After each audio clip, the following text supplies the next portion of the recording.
ಚರ್ಚೆಗಳು ಅಂದರೆ ಇನ್ನು ಆ ಪ್ಲ್ಯಾನ್ಸ್ಗಳ ಡಿಸ್ಕಷನಲ್ಲೂ ಕೂಡ ನಾನು ಪಾರ್ಟಾಗಿ ಮಾಡಿಕೊಂಡ್ರು. ಸೊ ಹಾಗಾಗಿ ಕರೆದಿದ್ರು. ನಿನ್ನೆ ಮಾರ್ನಿಂಗ್ ಭೇಟಿ ಅವರೇ ಅಫಿಷಿಯಲ್ ಹಾಂ ಕರೆದಿದ್ರು, ಒಂದು ಸಂದರ್ಭ ಅಷ್ಟೇ.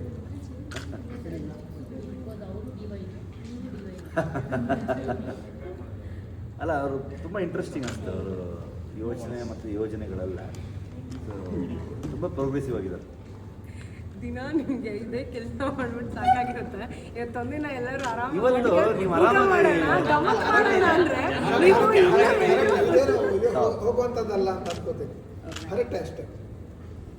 ನೀವು ಹೇಳ್ಬೇಕು ಹೆಂಗಿದ್ರೆ ಏನು ಕತೆ, ದಿನ ಇದ್ದಿದೆ ನ್ಯೂಸ್ ಎಲ್ಲ ಮರ್ಬಿಟ್ಟು ತುಂಬ ದಿವಸ ನಮಗೂ ನಿಮಗೆಲ್ಲ ಒಬ್ಬರು ಸಿಕ್ಕಿ ಅದಕ್ಕೆ ಇವತ್ತು ಆಯ್ತಾ ಆಚೆ ಕಡಿಮೆ ನಾವು ನೀವು ಪೇಪರಲ್ಲಿ ನೋಡೋಂಗಾಗಿದೆ ಮೋದಿ ಜೊತೆ ಅವ್ರ ಜೊತೆ. ಅದಕ್ಕೆ ಇವತ್ತೆಲ್ಲ ನಾವೆಲ್ಲ ಮತ್ತೆ ಪುನಃ ಸಿಗ್ಬೇಕು ಅಂತ ಅಂದ್ಕೊಂಡೆ. ಇದಕ್ಕಿಂತ ಬೆಸ್ಟ್ ಒಕೇಶನ್ಸ್ ಮೊನ್ನೆ ಡಿ ಕೆ ಸರ್ ಕೆಲಸ ಎಲ್ಲ ಕೆಲಸ ಸೂಪರ್ ನಡೀತಾ ಇದೆ. ತಯಾರಿ ಇಲ್ಲ, ನನ್ನ ಪೋರ್ಷನ್ ಶುರು ಆಗೋದು. ಕರೆಕ್ಟ್ ಯಾವುದು ಇಲ್ಲ ಮುಗಿಯೋದು. ಇವಾಗ ಫಸ್ಟು ಹನುಮಾನು ಆಮೇಲೆ ಶಿವಾಜಿನ ಯಾವ ಥರ ಶೆಡ್ಯೂಲ್? ಫಸ್ಟು ನಾವು ಒಂದೊಂದೇ ಮುಗಿಸೋದು, ಒಂದು ಮುಗಿಸಿ ಇನ್ನೊಂದು ಸಿನಿಮಾ ಪ್ಯಾರಲಲ್ ಮಾಡೋಕ್ಕಾಗಲ್ಲ. ಇದ್ರದ್ದು ಲುಕ್ ಇರುತ್ತೆ, ಅದ್ರ ಲುಕ್ ಇರುತ್ತೆ.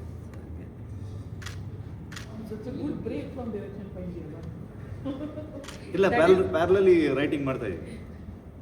ಹೇಗೆ ರಿಲ್ಯಾಕ್ಸ್ ಅನ್ಸುತ್ತಾ? ಹೇಗೆ ಅಂದರೆ ಕಳೆದ ಒಂದು 3 ವರ್ಷ 2022 ಇಂದ ಇಲ್ಲಿವರೆಗೂ ಸತತವಾಗಿ ಡೈರೆಕ್ಷನ್ ಇದೆಲ್ಲ ಮಾಡಿ ಇವಾಗ ಅದನ್ನೆಲ್ಲ ಆಚೆ ಬಿಟ್ಟು ಅದೆಲ್ಲ ಮಾಡ್ತಾ ಇದ್ರೆ ರಿಲ್ಯಾಕ್ಸ್. ಇದು ಸೋಮಾರಿ ಜೀವನ ಅನ್ಸ್ಬಿಡುತ್ತೆ.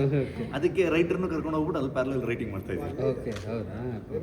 ಇಲ್ಲ, ಕಾಂತಾರಾಗೆ ತುಂಬಾ ಕೆಲಸ ಮಾಡಿದ್ರಲ್ವಾ, ಅದಕ್ಕೆ ಸ್ವಲ್ಪ ಎಮೋಷನಲಿ ಫಿಸಿಕಲಿ ಎಲ್ಲ ಡ್ರೈನ್ ಆಗ್ಬಿಟ್ಟಿದ್ದಾರೆ. ಆರಾಮಾಗಿ ಬ್ರೇಕ್ ತಗೊಂಡು ಬರೀ ಆಕ್ಟಿಂಗ್ ಮಾಡ್ಲಿ, 1-2 ಸಿನಿಮಾ, ಆಮೇಲೆ ಡೈರೆಕ್ಷನ್ ಮಾಡ್ಲಿ, ಸ್ವಲ್ಪ ರಿಫ್ರೆಶ್ ಆಗಿ ಕತೆಗಳು ಬರುತ್ತೆ ಅಂತ ಬ್ರೇಕ್ ತಗೊಳ್ಳಿ ಅಂತ ಹೇಳಿದ್ದು. ಬಟ್ ಅವ್ರಿಗೆ ಬ್ರೇಕ್ ತಗೊಳಕ್ಕಾಗಲ್ವಲ್ಲ, ಅಲ್ಲೂ ಕುತ್ಕೊಂಡು ಬರೀತಾ ಇದ್ದಾರೆ. ಯಾವುದು ಆಬ್ವಿಯಸ್ಲಿ ನಮ್ಮದು ಆಸ್ಥಾನ ಕಲಾವಿದರುಗಳನ್ನು ಬಿಟ್ಟು ಹೋಗ್ತೀವಿ ಹಾಗೆ. ಸೊ ಬೇಸಿಕಲಿ ಪ್ರತಿ ಡೈರೆಕ್ಟರ್ಗೆ ಒಂದು ಕಂಫರ್ಟ್ ಝೋನ್ ಇರುತ್ತಲ್ಲ. ಅಂದರೆ ಈಗ ನಮ್ಮಲ್ಲೂ ಒಂದು ಬಾಂಡಿಂಗ್ ಇರುತ್ತೆ. As a journalist, as an artist ನಮ್ಮಲ್ಲೇ ಒಂದು ಕನೆಕ್ಷನ್ ಇರುತ್ತೆ. ಸೊ ಹಾಗೆ ಈಚ್ ಆ್ಯಂಡ್ ಎವ್ರಿಬಡಿ ನಮ್ಮದು ರೈಟರ್ಸ್ಗಳ ಜೊತೆ ನಾವೇನು ಹೇಳ್ತೀವಿ ಅವ್ರಿಗೆ ಅರ್ಥ ಆಗುತ್ತೆ, ಅವ್ರೇನು ಹೇಳ್ತಾರೆ ನಮ್ಗೆ ಅರ್ಥ ಆಗುತ್ತೆ. ಹಗ್ಗಜ ಘಟನೆ ನಡೆಯಲ್ಲ. ಹೊಸ ರೀತಿಯ ರೈಟರ್ಸ್ಗಳು ಬೇಕಾದ್ರೆ ಅವ್ರಿಗೆ ಹೋಗ್ತೀವಿ. ಈ ಬ್ಯುಸಿ ಶೆಡ್ಯೂಲ್ಗಳ ನಡುವೆ ಒಂದಷ್ಟು ಹೊಸಬರ ಸಿನಿಮಾಗಳಿಗೂ ಪ್ಲಾನ್ಸ್ ನಡೀತಾ ಇದೆ. ಹೌದು, ಪೋಸ್ಟ್ಗಳು ಆಗ್ತಾ ಇರ್ತೀರಾ, ಅಪ್ರಿಷಿಯೇಟ್ ಮಾಡ್ತಾ ಇರ್ತೀರಾ, ಟೀಸರ್ ಟ್ರೈಲರ್ ನಮ್ಗೆ ಮಾಡಿದಾರಲ್ಲ, ಸುದೀಪ್ ಸರ್ ಆಗ್ಬೋದು, ತುಂಬ ದೊಡ್ಡ ದೊಡ್ಡ ಹೀರೋಗಳು ನಾವೆಲ್ಲ ಇನಿಷಿಯಲ್ ಡೇಸಲ್ಲಿ ಬಂದಾಗ. ಅಂದರೆ ಅದು ಏನಾಗುತ್ತೆ ಅಂತಂದರೆ ಇಟ್ಸ್ ಲೈಕ್ ಎಕ್ಸ್ಚೇಂಜ್, ಕೊಡೋದು ಕೊಂಡುಕೊಳ್ಳುವಂಥದ್ದು ನಡೀಲೇಬೇಕು ಅಂತ. ಒಂಥರ ಬಾಟರ್ ಸಿಸ್ಟಮ್ ಇದ್ದಂಗೆ ಅಂತ ಅನಿಸುತ್ತೆ, ಗಿವ್ ಆ್ಯಂಡ್ ಟೇಕು. ಸೊ ಅದೊಂದು ಹೆಲ್ದಿ ವಾತಾವರಣ ಸೃಷ್ಟಿ ಮಾಡುತ್ತೆ ಅನ್ನೋ ನಂಬಿಕೆ. ಅದರಿಂದ ಯಾರೋ ಒಂದು 4 ಜನ ನೋಡಿದ್ರೆ ಸೂಪರ್ ಅಲ್ಲ ಅಂತ. ಸರ್, ಇವತ್ತು ಬೆಳಿಗ್ಗೆ ಪಿನಾಕದು ಟೀಸರ್ ಲಾಂಚ್ ಆಯಿತು ಗಣೇಶ್. ಅಲ್ಲಿ ಹೇಳ್ಬೋದು ಹೇಳ್ತಾ ಇದ್ರು ಡೈರೆಕ್ಟ್ಗೆ, ಟೀಸರ್ ತುಂಬ ಚೆನ್ನಾಗಿದೆ, ಕನ್ನಡ ಬಿಟ್ಟು ಹೋಗ್ಬಿಡಿ, ಇಲ್ಲಿ ನೀವು ಹೋಗ್ಬಿಡಿ ಅಂತ ಜಾಸ್ತಿ. ನಾವೆಲ್ಲೂ ಹೋಗಲ್ಲ, ನಾವು ಇಲ್ಲಿರ್ತೀವಿ. ಅದಕ್ಕೆ ಯಾರೋ ಕೇಳಿದ್ರು ನನಗೆ, ಅದು ಈ ಜೆ ಹನುಮಾನ್ ತೆಲುಗು ಸಿನಿಮಾನ ಅಂತ. ನಾನು ಅದಕ್ಕೆ ಇಲ್ಲ ಕನ್ನಡ ಸಿನಿಮಾ ಅಂತ. ಹೆಂಗೆ ಅಂತ ಅನ್ಕೊಂಡು ಕೇಳಿದ್ರು. ಹೌದು, ಪ್ರೊಡ್ಯೂಸರ್ ತೆಲುಗುವರು, ಡೈರೆಕ್ಟರ್ ತೆಲುಗುವರು, ಲೀಡ್ ಆ್ಯಕ್ಟರ್ ನಾನು ಕನ್ನಡದವನು, ನಾನು ಮತ್ತು ಹನುಮಂತ ಇಬ್ಬರು ಕನ್ನಡದವ್ರು ಇದ್ದೀವಿ ಅಂತ. ಸೊ ಹಂಗಾಗಿ ಅದು ಕನ್ನಡ ಸಿನಿಮಾ ಆಯ್ತಲ್ಲ. It's basically PAN Indian film. ಎಲ್ಲ ಲ್ಯಾಂಗ್ವೇಜ್ ಆರ್ಟಿಸ್ಟ್ಗಳು ಇದ್ದಾರೆ. ಶೂಟ್ ಮಾಡೋದು ಯಾವ ತೆಲುಗಲ್ಲಿ ಮಾತಾಡ್ತಾರೆ, ಕನ್ನಡದಲ್ಲಿ ಮಾತಾಡ್ತಾರೆ, ಹಿಂದಿಲಿ ಮಾತಾಡ್ತಾರೆ. ಯಾರ್ಯಾರು ಯಾವ್ಯಾವ ಭಾಷೆ ಬೇಕು ಆ ಭಾಷೆ ಡಬ್ಬಾಗಿ ಬರುತ್ತೆ. ದೇರ್ ಇಸ್ ಇದಲ್ಲ ಇವಾಗೆಲ್ಲ ನಿಮ್ಗೆ ಅದನ್ನು ಡಬ್ ಮಾಡೋದು ಅದರ ಪ್ರಾಸೆಸ್ಗೆ ಟೆನ್ಷನ್ ಇಲ್ಲ. ಸೊ ಯಾವ್ದು ಇಂಪಾರ್ಟೆಂಟ್, ಯಾವುದೋ ಒಂದು ಲ್ಯಾಂಗ್ವೇಜ್ ಬೇಕು ಡೈರೆಕ್ಟರ್ಗೆ ಅಂತಂದ್ರೆ ಆ ಲ್ಯಾಂಗ್ವೇಜಲ್ಲಿ ಹೋಗ್ತಾರೆ. ಅದರ್ವೈಸ್ ನಿಮಗೆ ಇವಾಗ ಹಿಂದಿ ಆ್ಯಕ್ಟರ್ ಬಂದರೆ ಹಿಂದಿಲೇ ಮಾತಾಡ್ತಾರೆ. ಈ ಬ್ಯಾಲೆನ್ಸಿಂಗ್ ಎಷ್ಟು ಕಷ್ಟ ಆಗುತ್ತೆ ಅಂದರೆ ಆ ಕಡೆ ಬೇರೆ ಬೇರೆ ಭಾಷೆಯಿಂದ ಸಾಕಷ್ಟು ಅವಕಾಶಗಳು ಬರುತ್ತೆ, ಅಲ್ಲೂ ಒತ್ತಡ ಇರುತ್ತೆ. ಇಲ್ಲೇ ಉಳಿಬೇಕು ಅನ್ನೋ ಇಲ್ಲಿ ಇನ್ನೊಂದು ಒತ್ತಡ ಇರುತ್ತೆ. ಸೊ ನೀವು ನಿಮ್ಮ ಆಯ್ಕೆಗಳು ಯಾವ ಥರ ಇರುತ್ತೆ, ನಿಮ್ಮ ಮನಸ್ಥಿತಿ, ಯೋಚನಾ ಸ್ಥಿತಿ ಯಾವ ಥರ ಇರುತ್ತೆ? ಅದೊಂಥರ ಏನು ಯೋಚನೆ ಮಾಡಿದ್ರೆ ಕಾಲು ತೊಳೆದ ತಕ್ಷಣ ಅಮ್ಮ ಅಂತಂದ್ಬಿಡ್ತೀವಿ ನಾವು, ಗೊತ್ತಾಯ್ತಾ? ಯೋಚನೆಗಳೆಲ್ಲ ಕನ್ನಡದಲ್ಲೇ ಓಡ್ತಿರುತ್ತೆ. ಸೊ ಅದನ್ನು ಬ್ಯಾಲೆನ್ಸ್ ಮಾಡೋಕ್ಕೆ ಹೊರಟ್ರೆ ಕಷ್ಟ ಅನಿಸುತ್ತೆ. ಸಿನಿಮಾ ಅಲ್ಟಿಮೇಟ್ಲಿ ಸಿನಿಮಾಕ್ಕೆ ಅದಕ್ಕೆ ಲ್ಯಾಂಗ್ವೇಜ್ ಬ್ಯಾರಿಯರ್ ಇಲ್ಲ ಅಂತ ಅನ್ಕೊಳ್ತೀನಿ. ಕಲೆ ಅನ್ನೋದು ಇಟ್ಸ್ ಡಿಫ್ರೆಂಟ್ ಇದು ಅದೇ ಅದರದ್ದೇ ಆದಂಥದ್ದು. ಯಾವ ಭಾಷೆ ಬೇಕಾದರೂ ಆಗ್ಬೋದು. ಆರ್ಟ್ ಈಸ್ ಅನ್ ಆರ್ಟ್, ಮುಗಿದು ಅಲ್ಲಿಗೆ. ಅದನ್ನು ಬೇರೆ ಏನು ನಾವು ಇದು ಮಾಡೋಕ್ಕಾಗಲ್ಲ ಅನ್ನೋ ಥರ ಥಾಟ್ ಅಷ್ಟೇ. ಪ್ರೆಷರ್ ಅಂತ ಆಗಲ್ಲ, ಏನು ಅದೇನು ಬರ್ಡನು ಅಂತ ಆಗಲ್ಲ. ಇಂಟ್ರೆಸ್ಟಿಂಗ್ ಕತೆ, ಇಂಟ್ರೆಸ್ಟಿಂಗ್ ಕ್ಯಾರೆಕ್ಟರ್ ಅಂದ ತಕ್ಷಣ ಒಂದು ಸಲಕ್ಕೆ ಅದ್ರ ಬಗ್ಗೆ ಆಸಕ್ತಿ ಉಟ್ಕೊಳ್ಳುತ್ತೆ. ಅದ್ರ ಮೇಲೆ ತಯಾರಿ ಮಾಡ್ತಾ ಹೋಗ್ತೀವಿ. ಪ್ರೆಷರನ್ನು ತೊಗೊಳಕ್ಕಾಗಲ್ಲ. ಇವತ್ತಿಗೆ ಜನರಿಗೆ ನೋಡಿ ಎಲ್ಲ ಲ್ಯಾಂಗ್ವೇಜ್ ಸಿನಿಮಾನೂ ನೋಡುವಂಥ ಪಾಸಿಬಿಲಿಟೀಸ್ ಇದೆ. ಅವರ ಆಯ್ಕೆನೂ ಕೂಡ ಅವ್ರಿಗೆ ಯಾವ್ದು ಇಷ್ಟ ಆಯಿತು ಅದನ್ನು ನೋಡ್ತಾರೆ. ಹೇಗೆ ನೋಡ್ತಾರೆ? ಎಲ್ಲರಿಗೂ ಟ್ರೈಲರು ಟೀಸರ್ ಅಂತ ಅಂದ್ಕೊಂಡು ಸರ್ಚು ಮಾಡ್ತಾರೆ ಸಮ್ಟೈಮ್ಸ್. IMDb ಮೇ ಬಿ, ಅಥವಾ ಕ್ರಿಟಿಕ್ಸ್ ರಿವ್ಯೂಗಳನ್ನ ನೋಡ್ತಾರೆ, ಪೇಪರಲ್ಲಿ ಆಗ್ಬೋದು ಅಥವಾ ಡಿಜಿಟಲಲ್ಲಿ ಆಗ್ಬೋದು. ಸೊ ಎಲ್ಲರೂ ನೋಡ್ತಾರೆ. ಈವನ್ ಬುಕ್ ಮೈ ಶೋಲು ರೇಟಿಂಗ್ಸ್ ನೋಡ್ತಾರೆ. ಸೊ ಒಂಥರ ಎಲ್ಲರ ಒಪಿನಿಯನನ್ನು ಬೇಸ್ ಮೇಲೂ ನೋಡುವಂಥವ್ರು ಇದ್ದೇ ಇರ್ತಾರೆ. ಅದು ಎಲ್ಲದಕ್ಕೂ ಪಾಸಿಟಿವ್ ನೆಗೆಟಿವ್ ಅನ್ನೋದು ಇದ್ದೇ ಇರುತ್ತೆ. ಹೇಳ್ತಾರೆ ಎಲ್ಲಿ ಏನೇ ಒಂದು ಸ್ಪೇಸ್ ಕ್ರಿಯೇಟ್ ಆದರೂ ಅದರ ಸುತ್ತ ನೆಗೆಟಿವ್ ಪಾಸಿಟಿವ್ ಇದ್ದೇ ಇರುತ್ತೆ. ಏನು ಮಾಡೋಕ್ಕಾಗಲ್ಲ. ರಿಷಬ್ ಅವರು ಕಾಂತಾರ ಸಿನಿಮಾಗಳನ್ನು ಕೊಟ್ಟರು ಜನಕ್ಕೆ, ಚಿತ್ರರಂಗಕ್ಕೆ. ರಿಷಬ್ ಅವರಿಗೆ ಕಾಂತಾರ ಏನೆಲ್ಲ ಕೊಡ್ತು? ಲೈಫ್ ಕೊಡ್ತು. ಜನರದ್ದು ರಿಯಲ್ ಫೇಸಸ್ಗಳನ್ನ ತೋರಿಸ್ತು. ಆಮೇಲೆ ಸುಮಾರಷ್ಟು ಕಲಿಬೇಕು ನೀನಿಂದ ಅಂತ ತೋರಿಸ್ಕೊಡ್ತು. ಸಿನಿಮಾ ಕಲಿಸ್ತು. ಒಬ್ಬ ಮನುಷ್ಯನಾಗಿ ಮಾಡಿದೆ. ಆಮೇಲೆ ಇನ್ನೂ ಗ್ರೌಂಡೆಡ್ ಆಗಿ ನಮ್ಮಲ್ಲಿ ಇಲ್ಲಿ ಕೆಲವು ಕ್ಯಾಮ್ರಾ ಆನ್ ಇದೆ, ಇಲ್ಲ ನಾನು ಆಮೇಲೆ ಹೇಳ್ತೀನಿ ಕೆಲವೆಲ್ಲ ವಹಿಸ್ಕೊಳ್ಳ ಆಯಿತಾ. ಸೊ ಯಾವುದೋ ಒಂದು ಸಕ್ಸಸ್ಸು ಒಂದು ಐ ಥಿಂಕ್ ಅಲ್ಲಿಗೆ ಮುಗಿಯಲ್ಲ. ಅದನ್ನ ನಾವು ಈ ಎಕ್ಸಸೈಸ್ ಮಾಡ್ದಂಗೆ ಅದು ರಿಪೀಟ್ ಮಾಡ್ತಾ ಇರ್ತೀವಿ ನಾವು. Continuous process. ಎಷ್ಟು ಬರೀತೀವಿ ಒಂಥರ ಈ ಕಾಪಿ ಬರೋದಂಗೆ. ಎಷ್ಟು ಸಲ ನಾವು ತಿಂತಾ ಇರ್ತೀವಿ, ಎಷ್ಟು ಸಲ ತಿಂತಾ ಇರ್ತೀವಿ, ಹ್ಯಾಂಡ್ ರೈಟಿಂಗ್ ಫೈನ್ ಟ್ಯೂನ್ ಆಗ್ತಾ ಹೋಗ್ತಾ. ಸೊ ಒಂದು ಸಲಕ್ಕೆ ಬರೋದು ಮುಗಿಸಿದ್ವಾ ಮುಗೀತಂತಲ್ವಲ್ಲ ಅದು. So continuous process. ಸೊ ನಿರಂತರವಾಗಿ ಅದು ನಡೀತಾನೆ ಹೋಗುತ್ತೆ. ಅದು ಎಷ್ಟು ಮಾಡುತ್ತೆ ಅಷ್ಟು ಟ್ಯೂನ್ ಆಗ್ತಾ ಹೋಗ್ತೀವಿ. ಸೊ ಹಾಗಾಗಿ ಎಲ್ಲ ಕಲಿಸಿದ್ರು. ಮನುಷ್ಯರು ಹೇಗಿರ್ತಾರೆ, ಲೈಫ್ ಏನು, ಆಮೇಲೆ ಎಲ್ಲ ಸ್ಟೇಜಸ್ ಸನ್ಮಾನಗಳು, ಅವಮಾನಗಳು. ಆಮೇಲೆ ತುಂಬ ಬ್ಯೂಟಿಫುಲ್ ಅಂತಂದರೆ ಯಾವತ್ತೂ ಒಂದು ಸಕ್ಸಸ್ ಇದೆಯಲ್ಲ ಅಲ್ಲಿಗದು ಮುಗಿದೋಗ್ಬಿಡುತ್ತೆ. ಒಂದು ಹಿಟ್ ಸಿನಿಮಾ ಕೊಟ್ಟಾದ್ಮೇಲೆ ವಾಟ್ ನೆಕ್ಸ್ಟ್ ಅಂತ. ಈಗ ಅದು ರಿಲೀಸ್ ಆಗೋವರೆಗೆ ಕಾಂತಾರ ಯಾವಾಗ ಅಂತಿರುತ್ತೆ. ನಾನು ಸಿಗ್ದಾಗ ಕೇಳ್ತಿರ್ತಾರೆ. ರಿಲೀಸ್ ಆದಮೇಲೆ ನೆಕ್ಸ್ಟ್ ಏನು ಮಾಡ್ತಿದ್ದೀರ ಅನ್ನೋ ಕ್ವಶನ್ ಉಟ್ಕೊಳ್ಳುತ್ತೆ. ಅದು ನನಗೂ ಉಟ್ಕೊಳ್ಳುತ್ತೆ. ನೆಕ್ಸ್ಟ್ ಏನು ಮಾಡಲಿ ನಾವು ಸಮ್ಟೈಮ್ಸ್ ರೆಡಿ ಇರ್ತೀವಿ, ಸಮ್ಟೈಮ್ಸ್ ಅದಾದಮೇಲೆ ಇದು ಮಾಡ್ತಾ ಹೋಗ್ತೀವಿ. ಎಲ್ಲದನ್ನೂ ಒಂದು ಬ್ಯಾಲೆನ್ಸಲ್ಲಿ ನೋಡ್ಕೊಂಡು ಹೋಗುವಂಥ ಇದು. ಏಜು ಇರ್ಬೋದು, ಎಕ್ಸ್ಪೀರಿಯನ್ಸು ಇರ್ಬೋದು, ಅನುಭವಗಳು ಕೊಡ್ತಾ ಹೋಗಿದೆ. ತುಂಬ ದೊಡ್ಡ ಅನುಭವ. ಕಾಂತಾರಗೋಸ್ಕರ ಫಿಸಿಕಲಿ ಮೆಂಟಲಿ ತುಂಬ ಪಕ್ವವಾದರೆ, ಬಟ್ ಈಗ ಅದಕ್ಕಿಂತ ದೊಡ್ಡ ಚಾಲೆಂಜಸ್ಸು ಅಂದರೆ ಸ್ಕೇಲ್ ವೈಸ್ ಇರ್ಬೋದು, ಎರಡೂ ಪ್ರಾಜೆಕ್ಟ್ ಅಪ್ಕಮಿಂಗ್ ಪ್ರಾಜೆಕ್ಟ್ಸ್, ಅದಕ್ಕೆ ಇನ್ನೆಷ್ಟು ಮಾಗುತ್ತಿದ್ದೀರಾ ಅಂತ, ಅದೆಷ್ಟು ಚಾಲೆಂಜ್ ಅನ್ನಿಸ್ತಿದೆ ನಿಮಗೆ ಆಸ್ ಅನ್ ಆರ್ಟಿಸ್ಟ್? ಪ್ರತಿ ಸಿನಿಮಾ ಚಾಲೆಂಜ್.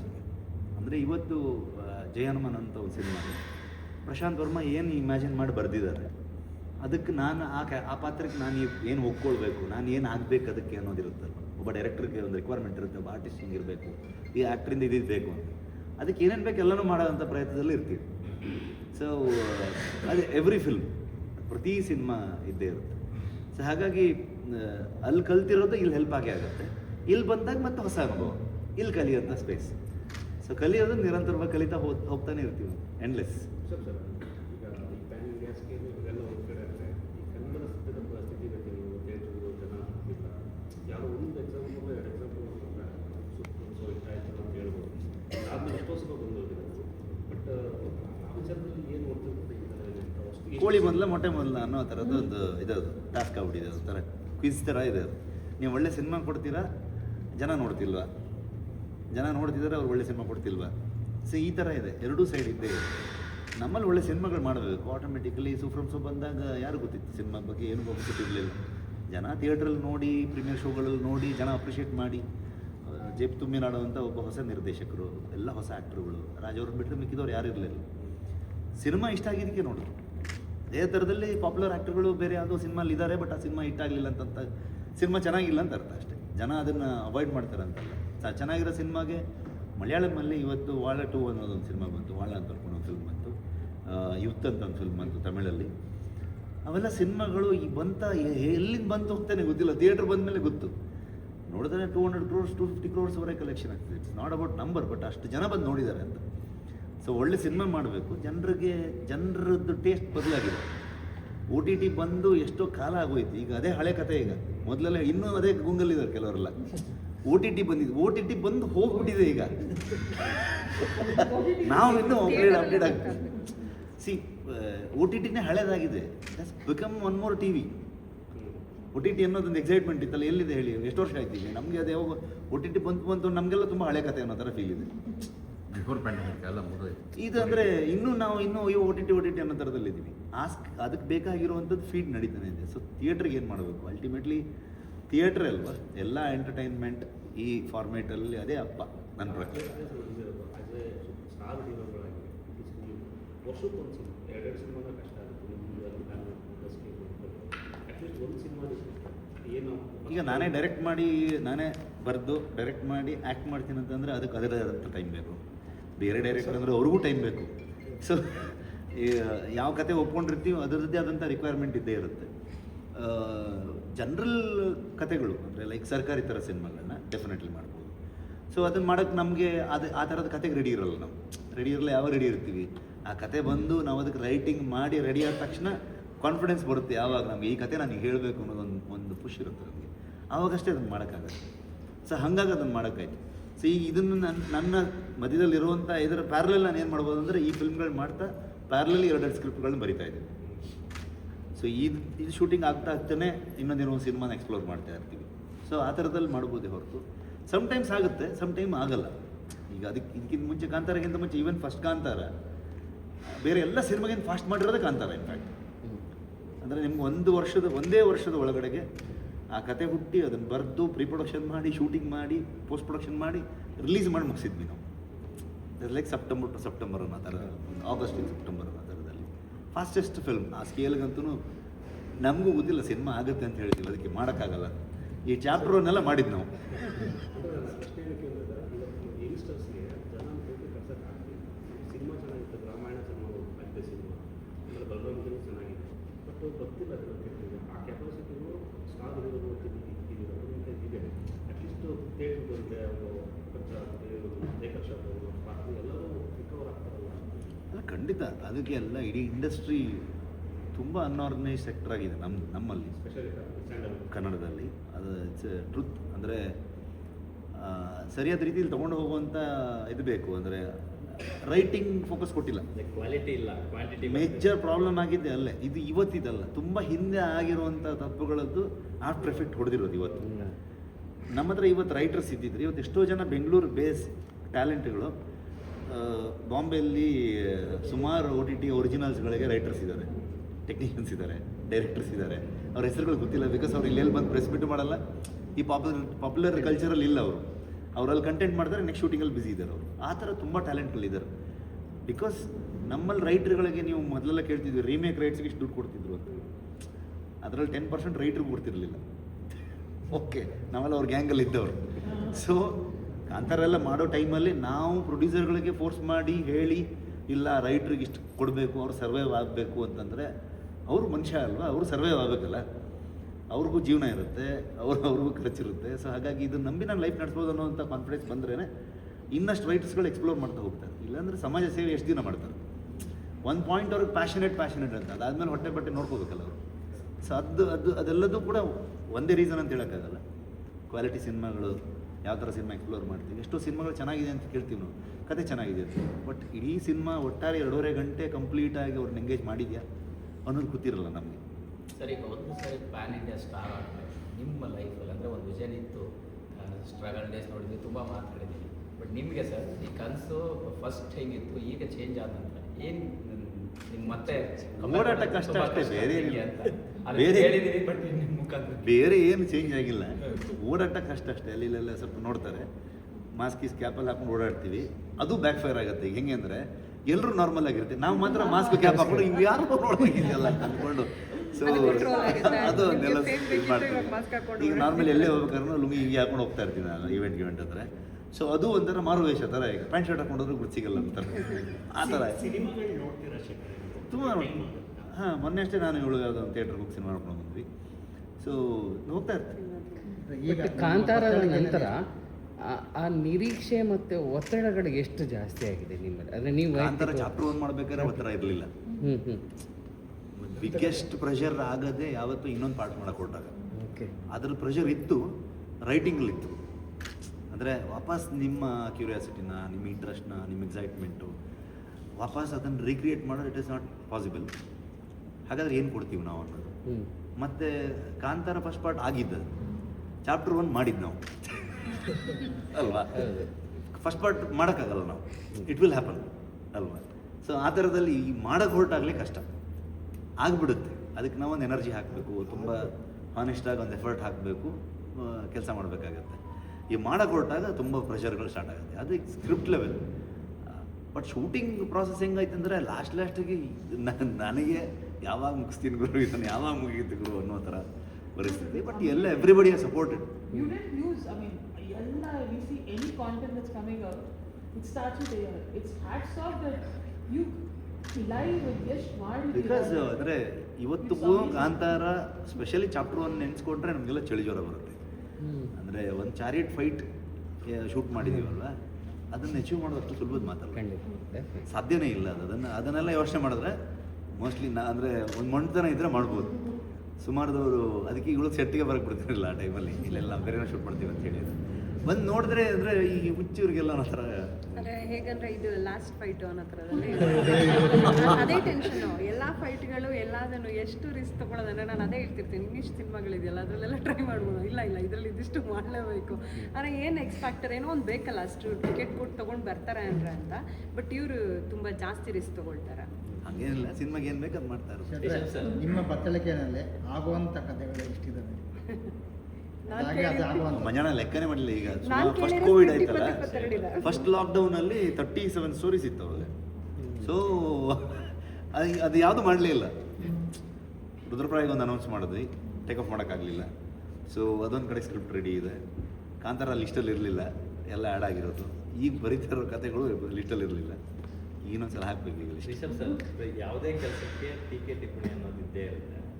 ಈಗ ನೀವು 2 ಸಿನಿಮಾಗಳು ಅಪ್ಕಮಿಂಗ್ ಪ್ರಾಜೆಕ್ಟ್ಸ್ ಅನೌನ್ಸ್ ಆದಮೇಲೆ ಒಂದಷ್ಟು ಟೀಕೆ ಟಿಪ್ಪಣಿಗಳು ಬಂತು.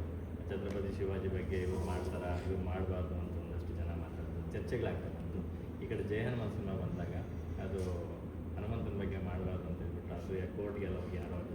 ಅದನ್ನೆಲ್ಲ ನೀವು ಆ್ಯಸ್ ಅನ್ ಆರ್ಟಿಸ್ಟ್ ಆಗಿ ನೀವು ಅದರಲ್ಲಿ ಕ್ರಿಯೇಟಿವ್ ಆಗಿ ನೀವು ಇಲ್ಲ, ಸೊ ಅದರಿಂದ ನೀವು ಮುಕ್ತರಾಗಿದ್ದೀರಾ. ಆದರೂ ಆ್ಯಸ್ ಅನ್ ಆರ್ಟಿಸ್ಟ್ ಆಗಿ ಅದನ್ನು ನೀವು ಯಾವ ಥರ ತೊಗೊಂಡಿದ್ದೀರಾ? ತುಂಬ ಮುಕ್ತವಾಗಿ ತೊಗೊಳ್ತೀನಿ ನಾನು, ತುಂಬ ಓಪನ್ ಆಗಿ ತೊಗೊಳ್ತೀನಿ ಅದನ್ನ. ಒಂದು ಸಂವಿಧಾನಿಕವಾಗಿ ಪ್ರತಿಯೊಬ್ಬರಿಗೂ ಅವರದೇ ಆದಂಥ ಹಕ್ಕುಗಳಿರುತ್ತೆ. ಸಮಾಜದಲ್ಲಿರುವಂಥ ವಿಚಾರಗಳನ್ನು ಪ್ರಶ್ನೆ ಮಾಡೋದಕ್ಕೊಬ್ರಿಗೆ ಹಕ್ಕಿದೆ ಅಂತಂದರೆ, ಒಬ್ಬ ಕಥೆಗಾರನಾಗಿ, ಒಬ್ಬ ಕಲಾವಿದನಾಗಿ ನನಗೂ ಕೂಡ ಕೆಲವೊಂದು ವಿಷಯಗಳು ಇದ್ದೇ ಇರುತ್ತೆ. ಸೊ ಅವ್ರು ಕೇಳಿದ್ರಲ್ಲೂ ತಪ್ಪಿಲ್ಲ, ಅವ್ರಿಗೆ ಅನ್ಸಿದ್ದು ಕೇಳ್ತಾರೆ. ಅದು ಕ್ಲಾರಿಟಿ ಬೇಕಿರುತ್ತೆ. ಸಮ್ಟೈಮ್ಸ್ ಪಬ್ಲಿಸಿಟಿಗೋಸ್ಕರ ಆಗ್ಬೋದು, ಬೇರೆ ಏನೋ ವಿಷಯಗಳಾಗ್ಬೋದು. ಕೇಳಿದ್ರಲ್ಲಿ ಏನು ತಪ್ಪಿಲ್ಲ, ಓಪನ್ ಆಗಿ ತೊಗೋಬೇಕಷ್ಟೇ. ಎಲ್ಲದಕ್ಕೂ ಎಲ್ಲದೂ ಆನ್ಸರ್ ಮಾಡ್ತಾ ಕೂತ್ಕೊಳ್ಳೋಕ್ಕಾಗಲ್ಲ. ಕೆಲವು ಪ್ರಶ್ನೆಗಳು ಉತ್ತರನೇ ಇರಲ್ಲ, ಏನು ಮಾಡೋಕ್ಕಾಗಲ್ಲ. ಸೊ ಹಾಗೆ ನಮ್ಮ ಕೆಲಸ ಅಷ್ಟೇ ಉತ್ತರ ಕೊಡಬೇಕಾಗತ್ತೆ. ಸೊ ನಮ್ಮ ಕೆಲಸ ಅಷ್ಟೇ ಮಾಡ್ಕೊಂಡು ಹೋಗೋದು ಇದು ಅಂತ ಅಂದ್ಕೊಂಡು ಹೋಗ್ತೀವಿ. ಮತ್ತು ಅಲೆ ಕೆಡ್ಸ್ಕೊಂಡ್ರೆ ಕಷ್ಟ ಅಲ್ಲ, ಲೈಫಲ್ಲಿ bike ಬದುಕೋಗುತ್ತೆ. Even I mean the fact that you've got this kind of space and stature that you have, and you're almost like a band to yourself. Now will we see more Shivamas and Petrus? Because honestly I want to see more of that. Correct. But ಅವಾಗ ಇವ್ರು ಕೇಳಿದ್ರಲ್ಲ, ಇದು ನಿಮ್ಮದು ಒಂದು college mummy I think Subbanna, you and I ಬರ್ತೀವಿ. ನಿಮ್ಮದು Kasaragod sir ಅದು ಸುಬ್ಬಣ್ಣ ಯಾವಾಗಲೂ ಹೇಳ್ತಿರ್ತಾರೆ. ಇಲ್ಲ, ಆ ಒಂದು ಇಂಟ್ರೆಸ್ಟಿಂದನೇ ಡೆಫಿನೆಟ್ಲಿ ನಮ್ಮ ಪ್ರೊಡಕ್ಷನಲ್ಲಿ ಫಸ್ಟ್ ಸಿನಿಮಾ ಮಾಡಿದ್ವಿ, ಸರ್ಕಾರಿ ಮಾಡಿದ್ವಿ, ತುಂಬ ದೊಡ್ಡ ಸಕ್ಸಸ್ ಮಾಡಿಕೊಟ್ರು ಜನ. ಆ ಥಾಟ್ ಪ್ರೊಸೆಸ್ಸಲ್ಲೇ ಸ್ಟಾರ್ಟ್ ಮಾಡಿದ್ದು ಆ ಥರ ಸಿನಿಮಾಗಳನ್ನು, ಪ್ಯಾರಲಲ್ ಫಿಲ್ಮ್ಸ್ಗಳನ್ನು ಫೆಸ್ಟಿವಲ್ ಸರ್ಕ್ಯೂಟ್ಗೆ ಬೇಕಾಗಿರುವಂಥ. ವೇದಿಕೆನೂ ಜಾಸ್ತಿ ಇದೆ. Definitely. But we had a very bad phase ಆ ಥರ ಸಿನಿಮಾಗಳನ್ನು ಮಾಡ್ತಾ ಹೋದಾಗ. ಜೊತೆಗೆ ಮಾಡೋದಂತ ಕೊಲಾಬ್ರೇಟ್ ಆಗಿರೋ ಕೆಲವು ಜನರು ಅವರುಗಳು ನನಗೆ ಅಷ್ಟು ಇದನ್ನಿಸ್ಲಿಲ್ಲ. ಶಿವ ಮೇಲೆ ನಮಗೆ ಏನೂ ರಿಗ್ರೆಟ್ ಇಲ್ಲ. ಬಟ್ ಪೆಟ್ರೋ ಥರ ಸಿನಿಮಾಗಳನ್ನ ಆಚೆ ತರೋಕ್ಕೆ ಆಗಲಿಲ್ಲ. ಸೊ ಅಲ್ಟಿಮೇಟ್ಲಿ ನಾವು ಹೆಂಗಾಗುತ್ತೆ ಅಂತಂದರೆ, ಕಾಲದ 4 ಹಾಸು ಚರ್ಮ ಕಿತ್ತು ಹೋಗಂಗೆ ದುಡಿಯೋದು, ಅದು ತಂದು ಇನ್ನೊಂದು ಯಾವುದೋ ಸಿನಿಮಾಗೆ ಹಾಕೋದು, ಅದನ್ನು ಎಲ್ಲೂ ನಮ್ಗೆ ತಲುಪ್ಸೋಕ್ಕಾಗಲ್ಲ ಅಂತಂದಾಗ ಒಂದು ಬ್ಯಾಕ್ ಸೀಟ್ ತೊಗೊಂಡ್ಬಿಡ್ತೀವಿ. ಬಿಕಾಸ್ ಅದೇ ಟೈಮಲ್ಲಿ ಫಿಲ್ಮ್ ಬಜಾರಲ್ಲಿ ಅಥವಾ ಫೆಸ್ಟಿವಲ್ ಸರ್ಕ್ಯೂಟಲ್ಲಿ ನಿಮಗೆ ಇಂಡಿಯನ್ ಗೌರ್ಮೆಂಟ್ ಸಪೋರ್ಟ್ ಮಾಡಿದಂಥ ಫಿಲ್ಮ್ ಬಜಾರ್ ಥ್ರೂ ಸೆಲೆಕ್ಟ್ ಆಗಿರೋಂಥ 5 ಫಿಲ್ಮಲ್ಲಿ ಫಸ್ಟ್ ಪೊಸಿಷನಲ್ಲಿ ಬೆಟ್ರ್ ಹೋಯ್ತು ಆವಾಗ. 3rd 4th ಪೊಸಿಷನಲ್ಲಿ ಇದ್ದಿರೋ ಸಿನಿಮಾಗಳನ್ನ OTT ಡೀಲ್ ಆಗುತ್ತೆ, ಅವ್ರ ಕಾಸ್ಟ್ ಆಫ್ ಪ್ರೊಡಕ್ಷನ್ ಏನಿದೆ ರಿಕವರ್ ಆಗುತ್ತೆ. ಬಟ್ ಕನ್ನಡ ಅನ್ನೋ ಕಾರಣಕ್ಕೆ ತಗೊಳ್ಳಲ್ಲ ಅಲ್ಲಿ, ಬೇರೆ ಲ್ಯಾಂಗ್ವೇಜ್ ಆಗಿದ್ರೆ ತೊಗೊಳ್ತಾರೆ ಅನ್ನೋ ಥರದಲ್ಲಿ. ಸೊ ಹಾಗಾಗಿ ಆ ಥರದ್ದು ಬಂದಾಗ ನಾವು ಎಲ್ಲಿಂದ ರಿಕವರ್ ಮಾಡೋದು ಗೊತ್ತಿಲ್ಲ. Even Shivamma is just recovered because digital ಆಯಿತು. ಸೊ ಆ ಥರದ್ದೆಲ್ಲ ಒಂದಷ್ಟು ಇದರಿಂದ ವೆರಿ ಮಿನಿಮಮ್ ಬಜೆಟಲ್ಲಿ ಮಾಡಿದ್ದು, ಅದಕ್ಕೊಂದು ಅಪ್ರಿಸಿಯೇಷನ್ ಸಿಕ್ಕಿದೆ. ದುಡ್ಡು ಮಾಡಬೇಕನ್ನೋ ಕಾನ್ಸೆಪ್ಟಲ್ಲಿ ಅಂತಲ್ಲ, ಬಟ್ ಪ್ರಾಪರ್ ಮಾಸ್ ಫಿಲ್ಮ್ ಆಗ್ತಿತ್ತು. ಹಾಂ ಬಟ್ ಅಟ್ಲೀಸ್ಟ್ ನೀವು ರಿಕವರಿ ಆಗಲಿಲ್ಲ ಅಂತಂದಾಗ ಇನ್ನೂ ತುಂಬ ಜಾಸ್ತಿ ಮಾಡೋದು ಕಷ್ಟ ಆಗ್ಬಿಡುತ್ತೆ. ತುಂಬಾ ಹಾರ್ಡ್ ಅರ್ನ್ ಮನಿ ಆ್ಯಂಡ್ ಅದಕ್ಕೆ ಪ್ಯಾರಲಲ್ ಫಿಲ್ಮ್ಸ್ಗೆ ಗೌರ್ಮೆಂಟ್ ಸಪೋರ್ಟ್ ಮಾಡಬೇಕು. ಬಟ್ ಯಾವ ಹಂತದವ್ರಿಗೆ ಮಾಡ್ತಾರೆ, ಎಲಿಜಿಬಲ್ ಫಿಲ್ಮ್ಸ್ ಯಾವುದು ಅದಕ್ಕೆ. ಸೊ ಅಲ್ಲಿ ಯಾವುದೋ ಸಬ್ಸಿಡಿ ಬರುತ್ತೆ ಅಂತಂದ ತಕ್ಷಣ ಆ ಸಬ್ಸಿಡಿಗಂತಲೇ ಸಿನಿಮಾ ಮಾಡೋದು ಉಟ್ಕೊಂಡ್ಬಿಟ್ಟಿದ್ದು ಒಂದು ಟೈಮಲ್ಲಿ. ಇವತ್ತು ಇರ್ಬೋದೇನೋ ಗೊತ್ತಿಲ್ಲ ನನಗೆ. ಅಂತ ಒಂದು you have a first hand stake in a conversation with say Jio or someone. So as far as you can guarantee a bouquet of money, I want it work. I mean this is something that work ಅಂದರೆ last 3-4 ಯಾವಾಗಿಂದ ಶುರು ಮಾಡಿದೆ, I'm very curious sir. Because ಯಾವಾಗಿಂದ start ಮಾಡಿದೆ ನಾನು ಅಂದರೆ after ಸರ್ಕಾರಿ ಇದೆಲ್ಲ ಏನು ಫಿಲ್ಮ್ಸ್ಗಳು ಶುರು ಮಾಡಿದ್ನಲ್ಲ, ಟು ಬಿ ಆನೆಸ್ಟ್ ಆವತ್ತಿಂದ ಲಾಸ್ಟ್ 4-5 ಇಯರ್ಸ್ ಎಲ್ಲ ಪ್ಲ್ಯಾಟ್ಫಾರ್ಮ್ಗಳನ್ನು ಮೀಟ್ ಮಾಡಿದ್ದೀನಿ. ಬಾಂಬೆ ಅಲ್ಲಿ ಇಲ್ಲಿ ಎಲ್ಲ ಕಡೆ ಸುಮಾರು ಮೀಟಿಂಗ್ಸ್ಗಳು ಮಾಡಿದ್ದೀನಿ ನಾನು. ಸೊ ಪ್ಯಾಕೇಜ್ ಮಾಡೋಕ್ಕೆ ಟ್ರೈ ಮಾಡಿದ್ವಿ, ಸುಮಾರಷ್ಟು ಸಿನಿಮಾಗಳನ್ನು ಒಟ್ಟಿಗೆ ಇಟ್ಕೊಂಡು with the commercial cinema also, ಆ ಥರದ್ದು ಎಲ್ಲ ಸುಮಾರು ಟ್ರೈ ಮಾಡಿದ್ದೀವಿ. ಸೊ ವರ್ಕೇ ಆಗಲ್ಲ, ಪ್ಲಾಟ್ಫಾರ್ಮ್ಸ್ ಅವರು ನಿಮ್ಮನ್ನ ಎಕ್ಸೆಪ್ಟ್ ಮಾಡ್ಕೊಳ್ಳೋದು ಅಂತಂದರೆ. ಅವ್ರಿಗೆ ರಿಷಬ್ ಶೆಟ್ಟಿ ಫಿಲ್ಮ್ಸ್ ಬೇಕು, ಕಾಂತಾರ ಬೇಕು, but they don't want films which is produce by Rishab Shetty which is somebody. ಯಾರು ಮಾಡಿದ್ರು, ಬರೀ ನಾನಂತಾನೆ ಅಲ್ಲ, ನೀವು ಎನಿ ಪ್ಯಾರಲ್ ಫಿಲ್ಮ್ಸ್ ಅವರ ಫೆಸ್ಟಿವಲ್ ಫಿಲ್ಮ್ಸ್ ಆದ ತಕ್ಷಣ ಬೇರೆ ಲ್ಯಾಂಗ್ವೇಜ್ಗಳಿಗಿದೆ ಸಪೋರ್ಟ್ ಇದೆ. ಮೇ ಬಿ ನಾವಂತಾನೆ ಅಲ್ಲ ಇವಾಗ ಸ್ಪಿರಿಟ್ ಅಲ್ಲಿ ಒಂದು ಫೈನಲಿ ಒಂದು 2-3 ಎಲ್ಲ ಹೋಗ್ತಿದೆಯಲ್ಲ. ಸೊ ಬಿಕಾಸ್ ನನಗೆ ಪೇಪರ್ ವ್ಯೂ ಅಂತ ಮಾಡ್ತಾರೆ, it won't recover some extent.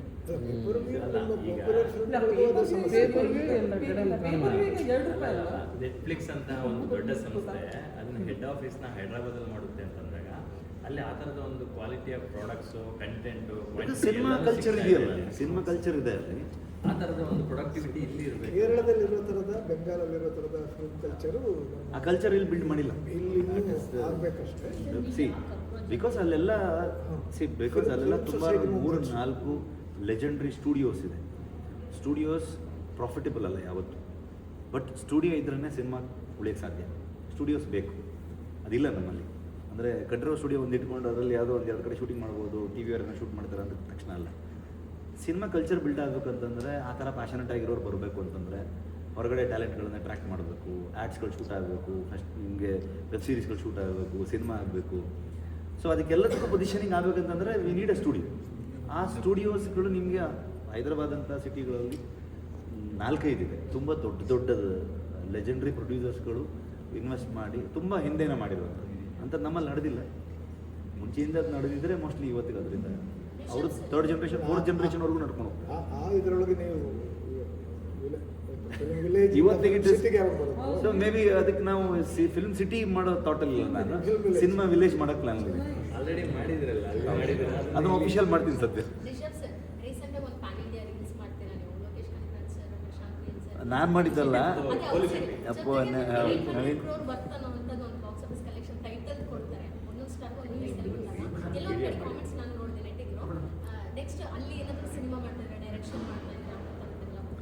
ನಾನು ಡೈರೆಕ್ಷನ್ ಮಾಡಿದ್ರೆ ಅದು ಕನ್ನಡ ಸಿನಿಮಾ,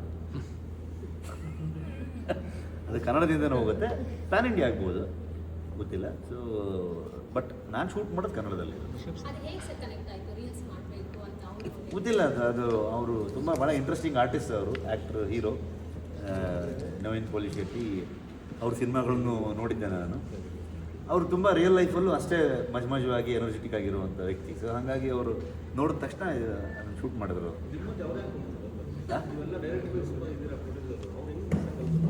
ಇಲ್ಲ, ಅದೊಂದು ಪರ್ಸ್ನಲ್ ಈವೆಂಟ್, ನಮ್ಮ ಮೈತ್ರಿ ಪ್ರೊಡ್ಯೂಸರ್ ಅವ್ರದ್ದು ಒಂದು ಪರ್ಸ್ನಲ್ ಈವೆಂಟಿಗೆ. ಸೊ ಅವ್ರ ಪ್ರೊಡಕ್ಷನಲ್ಲಿ ಎಲ್ಲ ಯಾರು ಪಾರ್ಟಿಸಿಪೇಟ್ ಮಾಡಿದ್ರು ಅವರೆಲ್ಲರೂ ಇನ್ವೈಟ್ ಮಾಡಿದ್ರು ಗೆಸ್ಟ್ ಆಗಿ. ಒಂದು ಮುಗಿದಂದ್ರೆ ಇನ್ನೊಂದು ಶುರು ಆಗಬೇಕಲ್ಲ ಅಧ್ಯಾಯ. ಅಲ್ಲ ಮೆಟಫೋರ್ ಗೊತ್ತಾಗಿಲ್ಲ. ಗೊತ್ತಾಗ್ಬಾರ್ದು, ನಾನು ಬಾಯಲ್ಲಿ ಹೇಳಿದ್ರೆ ಹೋಯ್ತಲ್ಲ. ನಿಮ್ಮ ಹಿಂದಿ ಚೆನ್ನಾಗಿ ಆಗ್ತಾ ಇದೆ. ಅದೇ ಹಿಂಗೆ ನಿಮ್ಮ ಥರ ಜರ್ನಲಿಸ್ಟ್ಗಳ ಹತ್ರ ಮಾತಾಡಿ ಇಂಪ್ರೂವ್ ಆಗಿರೋದು. Thanks to all Hindi journalist. ಆ ಅಧ್ಯಾಯ ಯಾವಾಗ ಶುರು ಆಗುತ್ತೆ ಆ್ಯಕ್ಚುಲಿ? ಶುರು ಆಗಿದೆ ಅದು, ಶುರು ಆಗಿದೆ ಪೇಪರಲ್ಲಿ. Rishab Shetty straight Kannada cinema straight Kannada ಸಿನಿಮಾನೇ ನನ್ನ ಲೆಕ್ಕದಲ್ಲಿ. ನಾನು ಏನೇನು ಸಿನಿಮಾ ಮಾಡ್ತೀನಿ, ನಾನು ಎಲ್ಲಿದ್ದೀನಿ ಅಲ್ಲೆಲ್ಲ ಕನ್ನಡ ಸಿನಿಮಾ ಲೆಕ್ಕಾಚಾರನೇ ನನಗೆ. ನಾನು ಕನ್ನಡಿಗ ಅಂತ. ನಾನು ಹೆಮ್ಮೆ ಕನ್ನಡ. ಬೇಗ ಮಾಡ್ತಿದ್ದೀವಿ ನಮ್ಮ ಪ್ರೊಡಕ್ಷನ್. ನೀವು ಹೇಳಿದ್ರಿ ಬೇಡ ಮಾಡಬೇಡಿ ಅಂತ, ಬಟ್ ಅದನ್ನ ಮಾಡಿ ಒಂದಷ್ಟು ಕಾಂಟ್ರವರ್ಸಿ ಕ್ರಿಯೇಟ್ ಆಯಿತು. ಎಲ್ಲ ನಮ್ಮ ಕೈಯಲ್ಲಿ ಇರಲ್ವಲ್ಲ, ಏನು ಮಾಡೋದು ಹೇಳಿ. ಅದೆಲ್ಲ ಆದ್ಮೇಲೆ ನಿಮ್ಮ ಹತ್ರ ಮಾತನಾಡಿದ್ರು ಅದೇ ಅವ್ರದ್ದು ಹೆಸರು ಬಂದಿದ್ರು. ಹೌದು, ಇಂಟೆನ್ಷನಲ್ಲಿ ಮಾಡಿದ್ದಲ್ಲ ಅವರು, ಗೊತ್ತಾಗಿರಲಿಲ್ಲ ಅವ್ರಿಗೆ. ಅಂದರೆ ಇದರ ಇಂಟೆನ್ಸಿಟಿ ಏನು ಅನ್ನೋದು ಗೊತ್ತಾಗೋದಿಲ್ಲ ನನಗೆ. ನನ್ನ ದೈವ ಎಷ್ಟು ಏನು ಎತ್ತ ಅನ್ನೋದು ನನಗೆ ಗೊತ್ತಿರುತ್ತೆ. ಮಂಗಳೂರನ್ನ ದಾಟಿ ಅಥವಾ ಇಡೀ ಕರಾವಳಿನ ದಾಟಿ ಹೊರಗಡೆ ಬಂದಿರೋರಿಗೆ ಅವ್ರ ಊರಿನ ದೇವ್ರ ಬಗ್ಗೆ ಗೊತ್ತಿರುತ್ತೆ ಅವ್ರಿಗೆ. ಬೇರೆದ್ರ ಬಗ್ಗೆ ನಾನು ಏನು ಮಾಡ್ತೀನಿ ಅನ್ನೋಂಥ ಅರಿವಿರಲ್ಲ. ಸಮ್ಟೈಮ್ಸ್ ಸಮ್ ವಿಜುವಲ್ಸ್ ಆರ್ ತುಂಬ ಸ್ಟ್ರಾಂಗ್ ಆಗಿರುತ್ತೆ, ಅದು ರೀಚ್ ಆಗ್ಬೋದು. ಬಟ್ ಅದರ ಸುತ್ತಮುತ್ತ ಇರೋ ವಿಚಾರಗಳನ್ನು ನಾವು ಹೇಳೋಕ್ಕೆ ಟ್ರೈ ಮಾಡ್ತಾ ಹೋಗ್ತೀವಿ. Same person. ಈಗ ಆ ಥರ ನಾನು ಮಾಡಿದ್ರು ಕೂಡ ಸಿನಿಮಾ ಎಷ್ಟು ರೀಚ್ ಆಗುತ್ತೆ, ಅದೇ ಥರದಲ್ಲಿ ಅದು ಸುತ್ತಮುತ್ತ ಇರುವಂಥ ಸಾಧಕ ಬಾಧಕಗಳನ್ನು ನಾನು ಹೇಳಿದಾಗ ಅದು ಎಷ್ಟು ರೀಚ್ ಆಗುತ್ತೆ ಅಂತ ಹೇಳೋಕ್ಕಾಗಲ್ಲ. ಅದಾದಮೇಲೆ So, ಅಲ್ಲಿ ಮಾತುಕತೆ ಶುರುವಾಯಿತು, ಬ್ಯಾನ್ ಎಲ್ಲ ಆಯಿತು, ನಮ್ಮದು ಚರ್ಚೆ ಆದಾಗ ಇದು ಕರಾವಳಿ ದೈವದ ಶಾಪ ಎನ್ನುವಂಥದ್ದೆಲ್ಲ ಮಾತಾಡೋದು ಶುರು ಮಾಡೋದು. ಮಚ್ ಇದು ನಾನು ಅದ್ರ ಬಗ್ಗೆ ಏನೋ ಮಾತಾಡೋಕ್ಕೆ ನಮ್ಮದೊಂದು ಹಳೆ ಡೈಲಾಗ್ ಇದೆ ನೋಡಿ, ನೋ ಕಮೆಂಟ್ಸ್. ಯಾಕಂದರೆ ಈ ಕಾಂತಾರ ಬಂದಮೇಲೆ ಈಗ ಆಗಲೇ ಕೊರಗಜ್ಜ ಈ ಥರ ಎಲ್ಲ ಶುರುವಾಗ್ತಾ ಇದೆ. ನೀವೇ ಒಂದು ಸ್ಫೂರ್ತಿ ನಿಮ್ಮ ಸಿನಿಮಾದಿಂದ. ಇಲ್ಲ, ನಾನೇ ಎಷ್ಟೊಂದು ಚೌಮನ ದುಡಿ, ಎಷ್ಟೊಂದು ಹಳೆ ಸಿನಿಮಾಗಳ ಇನ್ಸ್ಪಿರೇಷನ್ನಲ್ಲಿ ನಾನು ನಮ್ಮ ಆ ಮಣ್ಣಿನ ಕತೆ, ಊರಿನ ಕತೆ ಹೇಳಬೇಕು ಅನ್ನೋದು ಥಾಟಲ್ಲಿ ಮಾಡಿ ನಾನೇ ಹೊಸಬಲ್ಲ. ಅದಕ್ಕೆ 70s 60s ತುಂಬ ಸಿನಿಮಾಗಳಾಗಿದೆ. ಈ ಎರಡು ಕಾಂತಾರ ಹಿಟ್ ಆದಮೇಲೆ ಜನಗಳ ನಿರೀಕ್ಷೆ ನಿಮ್ಮ ಕಡೆ ಇರುತ್ತೆ, ನೆಕ್ಸ್ಟ್ ಏನು ಕೊಡ್ತಾರೆ ಅಂತ. ನೀವು ಏನು ಆ ತಯಾರಿ ಏನು ಹೇಳ್ತಾ ಮೊದಲೇ ಹೆಂಗೆ ಮಾಡ್ತಾ ಇದ್ದೆ ಅದೇ ಥರ ಕೆಲಸ ಮಾಡೋದು. ರಿಕ್ಕಿಗೆ ಹೆಂಗೆ ಕೆಲಸ ಮಾಡ್ತಿದ್ದೆ ಅದೇ ಕೆಲಸ ವಾಪಸ್.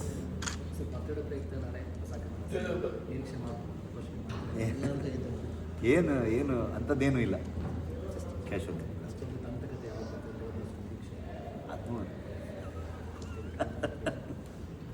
ಸರ್ ಮತ್ತೆ ಸಣ್ಣ ಸಿನಿಮಾಗಳು ಮಾಡ್ತೀರಾ ಈಗ? ಹರಿಕತೆ ಎಲ್ಲ ಸಿನಿಮಾ ಅಷ್ಟೇ, ಯಾವತ್ತು ಸಣ್ಣ ದೊಡ್ಡದನ್ನು ಇಲ್ಲೇ ಇಲ್ಲ. ಹೀರೋ ಥರದ ಸಿನಿಮಾ ಸಣ್ಣ ಖಂಡಿತವಾಗ್ಲು ಅದು ಆ ಥರದ ಸಣ್ಣ ದೊಡ್ಡದು ಅನ್ನೋದು ಇಲ್ಲವೇ ಇಲ್ಲ.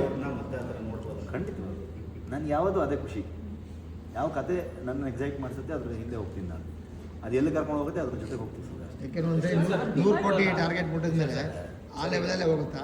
ಇಲ್ಲ. ಸೊ ಅದೆಲ್ಲ ಶುರುವಾಗಿದ್ದು ಕಾಂತಾರದಿಂದಲ್ಲ. ಸೊ ಅದ್ರದ್ದೆಷ್ಟು ಬಜೆಟ್ ನಿಮಗೆ ಗೊತ್ತಲ್ಲ. ಸರ್, ಕಾಂತಾರ ನೆನಪಾದಾಗೆಲ್ಲ ಒಂದು ಸಣ್ಣ ಕುತೂಹಲ ಇದೆ. ನಿಮಗೆ ಎಕ್ಸಾಕ್ಟ್ ಆಗಿ ಏನು ಪ್ರಿಡಿಕ್ಷನ್ ಇತ್ತು ಸರ್? ಅಂದರೆ ಈ ಕಾಂತಾರ ಏನಾಗ್ಬೋದು, ಸಾಧ್ಯತೆಗಳು ಮತ್ತು ಅದು ಆಗಿರೋಂಥ ರೀತಿ ಸರ್? ಅಂದರೆ ರಿಲೀಸ್ ಟೈಮಲ್ಲಿ ನಿಮ್ಗೊಂದು ಜಸ್ಟ್ ಏನು ಕ್ಯಾಲ್ಕುಲೇಷನ್ ಸಿಗ್ತದೆ? ಏನು ಕ್ಯಾಲ್ಕುಲೇಷನ್ ಇರೋಲ್ಲ. ಟೆಕ್ನಿಕಲಿ ಏನು ಗ್ಲಿಚಸ್ ಬರಬಾರ್ದು, ಡಬ್ಬಿಂಗ್ ಲಿಪ್ಸಿಂಗ್ ಔಟ್ ಆಗಬಾರ್ದು, ಸೌಂಡ್ ಎಫೆಕ್ಟ್ಸ್ ಚೆನ್ನಾಗಿರಬೇಕು, ಎಲ್ರಿಗೂ ಡೈಲಾಗ್ಸ್ ಕರೆಕ್ಟಾಗಿ ಕೇಳಬೇಕು, ಮ್ಯೂಸಿಕ್ ಸೌಂಡ್ ಎಲ್ಲ ಓವರ್ಲ್ಯಾಪ್ ಆಗಬಾರ್ದು, ಎಲ್ಲೂ ಲ್ಯಾಗ್ ಆಗಬಾರ್ದು, ಜನರಿಗೆ ಬೋರ್ ಆಗಬಾರ್ದು. ಸ್ವಲ್ಪ ಯಾರೋ ಸೀರಿಯಸ್ ಕಂಟೆಂಟ್ ಹೇಳ್ತಾ ಇದ್ದೀವಿ ಅಂದರೆ ಅವಾಗ ತಿರುಗಿ ಈ ಕಡೆ ನೋಡ್ತಾ ಇರ್ತೀವಿ ನಾವು. ಇಷ್ಟೇ ಓಡುತ್ತೆ ಬಿಟ್ಟರೆ ಬೇರೆ ಲೆಕ್ಕಾಚಾರಕ್ಕೆ ಹೋಗಲ್ಲ. ಎಕ್ಸಾಕ್ಟ್ ಆಗಿ ಸರ್ ರಿಲೀಸ್ ಡೇ ರಿಲೀಸ್ ಯಾವ ಅಂದರೆ ಟೆನ್ಷನ್ ಇದ್ದೇ ಇರುತ್ತೆ ಪ್ರತಿ ಸಲ ರಿಸಲ್ಟ್ ಡೇ. ಸೊ ಈಗ ಪಾಸ್ ಆಗ್ತೀವಿ ಅಂತ ಗೊತ್ತಿರುತ್ತೆ, ಫೇಲ್ ಆಗ್ತೀವಿ ಅಂತ ಗೊತ್ತಿರುತ್ತೆ, ಎಕ್ಸಾಮ್ ನಾವೇ ಬರೆದಿರ್ತೀವಿ, ಏನು ಹಣೆ ಬರ ಆಗುತ್ತೆ ನಮ್ದೊಂದು ಗೊತ್ತಿರುತ್ತೆ. ಬಟ್ ಸ್ಟಿಲ್ ಆ ರಿಸಲ್ಟ್ಗೆ ಒಂದು ಭಯ ಇರುತ್ತಲ್ಲ ನಮಗೆ. ಜನ ಹೆಂಗೆ ಎಕ್ಸೆಪ್ಟ್ ಮಾಡ್ಕೊಳ್ತಾರೆ ಇದನ್ನ ಅನ್ನೋ ಥರದ್ದು ಒಂದು ಥಾಟ್ ಇದ್ದೇ ಇರುತ್ತೆ. ಬಟರ್ಫ್ಲೈ ಹೊಟ್ಟೆ ತುಂಬ ಟ್ರೂತ್ ಅದು. ಇವಾಗ ತುಂಬ ಹಾರ್ಡ್ ಅರ್ನ್ ಮನಿ ಅಂದರೆ there is no other ways. Some time ಮಾಡಿರೋ ಕೆಲಸ ದುಡ್ಡ ನೆಟ್ಟಿಗೆ ಸಿಕ್ಕಿರಲ್ಲ. ಸೊ ನಿಮಗೆ ನಾವು ದುಡ್ದಿರೋ ದುಡ್ಡು ತಂದಿಲ್ಲ ಪ್ರೆಸ್ಮೆಂಟ್ ಥರನೇ ಆಗೋಯ್ತಲ್ಲ ಇದೀಗ. ಅಲ್ಲ ಬಾಬಾ ಮಾತಾಡ್ತಾ ಹಾಗೆ ಆಗೋಯ್ತು. ಆಕ್ಚುಲಿ ನಾವು ಇವಾಗ ಇತ್ತೀಚೆಗೆ ಒಂದು ವಿಡಿಯೋ ನೋಡಿ ಖುಷಿ ಆಯಿತು. ಮಗ ಇದು ಯಕ್ಷಗಾನ ಆಗಿರೋದು ಇವಳ ಆಸೆ ಮ್ಯಾಮ್ ಕಣ್ಣಲ್ಲಂತ ಅವತ್ತು ಸ್ಟೇಜ್ ಮೇಲೆ ಒಂದಿಷ್ಟು ವಾವ್ ಅಂದ್ರೆ ನೀವು. ಅಯ್ಯೋ, ಅದಕ್ಕಿಷ್ಟು ನೆಗೆಟಿವ್ ಕಮೆಂಟ್ಸ್ ಬಂತು. ಅದೇನಾಯ್ತು ಅಂತಂದ್ರೆ ಹರಕೆ ಆಟ ಇದ್ದಿದ್ದು. ರಿಷಬ್ ಅವರು ಯಕ್ಷಗಾನದಿಂದ ಬಣ್ಣ ಹಚ್ಚಿದ್ದು. ನನ್ನ ಮಗನಿಗೂ 7 years ಆಯ್ತು. ಸೊ ಮನೇಲಿ ಎಲ್ಲರೂ ಸೇರಿದ್ವಿ, ಒಂದು ಒಳ್ಳೆ ಸ್ಟೇಜ್ ಅದ. ಬೇಸಿಕಲಿ ನಮ್ಮಮ್ಮ ನನಗೆ ಹರಕೆ ಹೊತ್ಕೊಂಡಿದ್ದ ಯಕ್ಷಗಾನ. ಅಲ್ಲಿ ಬಣ್ಣ ಹಚ್ಚಿದ್ದ. ಸೊ ಅದಕ್ಕೆ 25 ವರ್ಷ ಆದ್ಮೇಲೆ ಮಾಡೋಕ್ಕಾಯ್ತದನ್ನ. ಸೊ ನಾನು ಇವಳು ಅಯೋಧ್ಯೆಗೆ ಹೋಗಿದ್ವಿ, ಅಲ್ಲಿ ಹರಕೆ ಇತ್ತು, ರಾಮ ಭಜನೆ ಮಾಡ್ತೀವಿ ಬಣ್ಣ ಹಚ್ಚಿ ಸ್ಟೇಜ್ ಎರಡು ಒಟ್ಟಿಗೆ ಮಾಡಿದ್ವಿ. ಅವ್ನು ಅಲ್ಲಿ ಅವ್ರನ್ನ ನೋಡ್ಕೊಂಡು ಅಲ್ಲ ಮಾಡ್ದೆ. ನೀವು ಡಿವೈನ್ ಕಲಿಸ್ಬೇಕು ಇವಾಗ ಅಂತ ಇದೆ. ಆ ಕಲ್ಚರ್ನ ನೀವು ಎಲ್ಲೋ ಅಂದರೆ ನೀವು ದೊಡ್ಡ ಹೀರೋ ಆದರೂ ಸ್ಟಾರ್ ಕಲ್ಚರ್ ಅನ್ನೋದಕ್ಕಿಂತ I think it is our life style. ನಾವು ಬದುಕೋ ರೀತಿ ಅದು, ಅದೇ ನಮಗೆ ಸಮಾಧಾನ ಕೊಡೋದು. ಅಂದರೆ ಅದೇನು ಎಕ್ಸ್ಟ್ರಾ ಇಲ್ಲ ಅದರಲ್ಲಿ. ನಾವಿರೋ ರೀತಿ ಅದು ನನ್ನ ಹತ್ರ ಅದು ಹೇಳಿ. ಎಷ್ಟೋ ಜನಕ್ಕೆ ಇನ್ಸ್ಪಿರೇಷನ್ ಪ್ರಗತಿ ಈಗ ಪ್ರೊಡಕ್ಷನ್ ಹೌಸ್ ಎಲ್ಲ ಪ್ರಗತಿ ಅವ್ರದ್ದು ನಮ್ದೇನಿಲ್ಲ ಅಂತ ಆಗಾಗ ಹೇಳ್ತಾರೆ. ಈಗ ವರ್ಷದಲ್ಲಿ ಒಂದು ಎಷ್ಟು ಸಿನಿಮಾ ನಾವು ನಿರೀಕ್ಷೆ ಮಾಡ್ಬೋದು ಕನ್ನಡ ಸಿನಿಮಾಕ್ಕೆ? ಒಂದು ಕತೆ ಅಂತೂ ಓಕೆ ಮಾಡಿದ್ದೀವಿ ಇವಾಗ, ಇನ್ನೇನು ಸ್ಟಾರ್ಟ್ ಎರಡು, ಮಾಡೋದು? almost ಎರಡು ಹಾಂ, ಕತೆ ಆಲ್ಮೋಸ್ಟ್ okay 2 ಸ್ಟೋರೀಸ್, ಆಗಿದೆ. 2 ಸ್ಟೋರಿ. ಸ್ಟಾರ್ಟ್ ಮಾಡ್ತಾ ಇದೀವಿ ಕೆಲಸ. ಬಟ್ ನಾನು ಅದೇ ಹೇಳ್ತಾ ಇದ್ದೆ ಅವಾಗ, ಎಷ್ಟು ಕಾಂತಾರ ದೊಡ್ಡ ದೊಡ್ಡ ಸಿನಿಮಾಗಳು ವರ್ಕ್ ಆಗೋದು, ಎಷ್ಟು ಇಂಡಸ್ಟ್ರಿಗೆ ಹೆಲ್ಪ್ ಆಗುತ್ತೆ ಅನ್ನೋದು ಗೊತ್ತಿಲ್ಲ. ಅಂದರೆ ಚಿಕ್ಕ ಚಿಕ್ಕ ಸಿನಿಮಾಗಳು ಹೊಸಬ್ರದ್ದು ಎಲ್ಲಿಂದ ಹೊಸ ಡೈರೆಕ್ಟರ್ಸ್ ಹೊಸ ಆರ್ಟಿಸ್ಟ್ಗಳು ಬರ್ತಾರಲ್ವ, ಅವ್ರಿಗೆ ಹೋಗಿ ಬರ್ಬೇಕಂದ್ರೆ ಡೆಫಿನೆಟ್ಲಿ ಚಿಕ್ಕ ಚಿಕ್ಕ ಸಿನಿಮಾಗಳು ಗೆಲ್ಲಬೇಕು. ನೋಡೋಣ, ಅದೇ ಒಂದು ಪ್ರಯತ್ನ. ಆ ನಿಟ್ಟಿನಲ್ಲಿ ನಮ್ಮ ನಿಮ್ಮನ್ನು ನಿರೀಕ್ಷಿಸಿ ಇವರು ಎಸ್, ಥ್ಯಾಂಕ್ ಯು.